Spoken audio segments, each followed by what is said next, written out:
Best known as Rabbit in Super Troopers 1 and 2, Finish it up. Erik Stolhanske is just one of 5 members of the comedy troupe known as Broken Lizard. We were put together as a boy band in southern Florida. We were all attending different high schools in the region, and one guy came, creepy guy, he was trolling hotels, and he found all of us and put us together. That's not the truth. That's not the truth at all. We all went to college together. We were friends in college. Jay had done Improve Olympic in Chicago, and he wanted to form a comedy group at Colgate, and he got together a bunch of friends who we thought were funny, and we formed a comedy group back in college. It's called Chart Goose Beak, and then when we moved to New York City, we changed the name to Broken Lizard, and here we are a couple years later, we like to say. We all were brainstorming on a name, and we for a week just put a list of names together. We settled on Chocolate Speedo and then 4 Whiteys and an Engine. Jay was going to the printing press and realized, wow, this might be our name forever. And he unilaterally just changed the name to Broken Lizard without asking any of us. Even after we'd brainstormed it for a week, he just came back from the printing press and said, our name's now Broken Lizard. What did you say? I guess we're Broken Lizard because we had a show that night and he had made these postcards that we had to hand out and he had paid for them. So he paid for the postcards, so he got to choose a name. I guess that's how that works. With an estimated budget of just about $12,000, Broken Lizard hit it big with Super Troopers. Well, it took a long time. The movie came out, it had a modest box office success, but then people started kind of discovering it on DVD.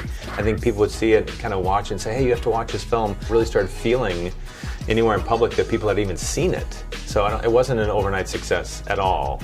But you'd be out and someone would yell to you like, hey, Bear Lover, or Farmer's #1. You start hearing these things, and so you realize it was starting to catch on, and it became kind of a cult classic. The fact that it's so quotable, right. Is that like a normal thing? Like people just yell out quotes like, I want a liter of cola. All the time.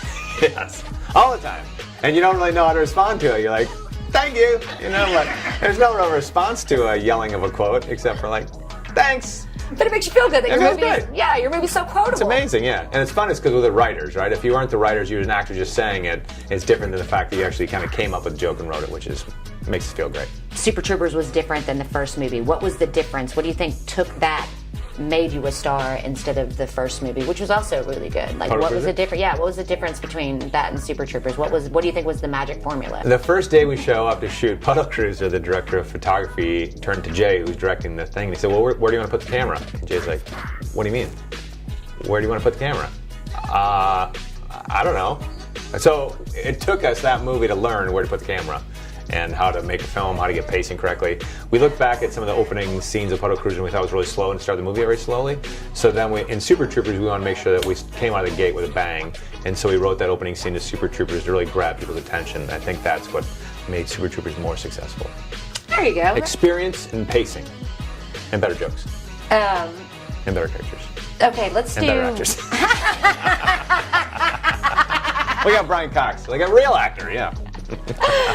Okay, so we do a thing on Fridays, 5 Fact Fridays, 5 things you didn't know. So I want to do, and I've never done this with a celebrity before, I want to do 5 things you didn't know about Erik Stolhanske. Okay. So give me 5 things I didn't know about you. Oh boy, I love peanut butter pie. Me too. Right? Who doesn't? Delicious. April Wine was my favorite band growing up. Canadian rock. I wouldn't try to laugh at you. I tried to get April Wine in the Super Troopers, and it was too expensive to get one of their songs. There's a song when I'm learning French, and they have a song, Just Between You and Me, and it kicks into French, and I really wanted that to be the part when Genevieve and I have our moment, but it was like $50,000 to get an April Wine song, and we didn't have that in our budget, so we had to find a public domain song. That's 2.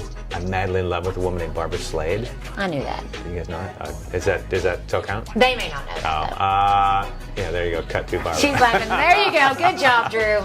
She keeps coming to my shows, and I call her out. She's she secretly loves it. I don't know if anyone knows that I have a prosthetic. I was going to say I don't have a leg, but I do have a leg. I was born without a fibula, so I was raised on a wooden leg, which is now like, more kick-ass and more... I did know that. Do you keep anything special in there? I store corn in there. I store corn in there. You never know. You never know any of this good corn. Popcorn, corn on the cob, cream of corn, any of the above. One more. One more corn reference. I'm half Swedish, half Norwegian. I recently discovered I'm 17% Native American. Oh, I'm half Native American. Are you? That's very cool. Did you do the DNA? Yeah, it was great. I thought that was fascinating. Really? Came back, almost 20% Native American. And meow for something completely different. I did warn you. That was Broken Lizard and Monty Python combined. Good job I like that. recognizing that reference. You are a professional at this, and I'm not. So, Drew, if you would like to chime in if I start faltering, get warmed up, Okay. take a breath. All right, this is really Shoulder's specialty. Meow, It's meow, not my meow, scene. meow, It's meow, not my meow, scene. meow, meow, meow, meow, meow, meow. You want to warm up? Meow, meow, meow, meow, meow, meow, meow, meow, me, me, me, me, me, me, meow, meow, meow. Okay. Okay. How do you play? We're just going to meow back and forth. Okay. We can include Barbara. This we is can like include the Drew. Sanford Meisner. This is like an acting Yeah, we're going to. exercise. Yeah. Get on with it, Meow. To you. Come on, meow. Get it going. Give me 20 push-ups, right? Meow. Meow, I'm not really a push-up girl. Why don't you go out there and see if there's a cherry soda right for me, right? Meow. Come on, meow. I like that southern accent. There was a little Texas accent there for you, meow. You want to chime in, Drew? I think Not right, Meow.